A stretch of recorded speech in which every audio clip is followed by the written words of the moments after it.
panarap ba?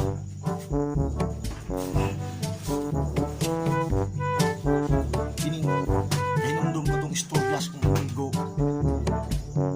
Kinili yung Tagalog na yung Bisaya na hindi magsabot. Kasi nabot. Kaya, ikausa ang Bisaya, nanarap para siya na ba? Nanarap, nagkakuhang isda. Klase-klase, ay ito, ay hawaan, ay tilapia. Ay tagmay, nilagko. Sos karon kay tuol man ning Tagalog kay gusto ko lagi mo lang taon sa gibuhat sa Bisaya kay nanarap gud. Tana din nagtagalog nga. Pre.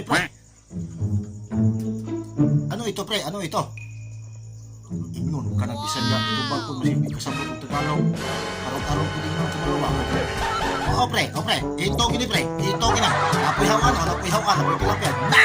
Ay, isa ko sa amat ito ka. Tagalog nga. Malaki ba yan? Na, kami tubag mag-Bisaya.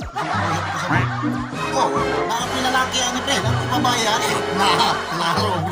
Ito kasi na mo to. Pagkalibo ba? Iingon na po lagi siya nga. Tagalog nga. Masarap ba yan? Klaro anong bago rin ako nagisarap. Bising pa na pwede pa na ano. Wala ko pinanaan. Ito na. Ayaw. Ciao. Dahil yan, wag na sinabot yung Bisaya o Tagalog. Tagalog.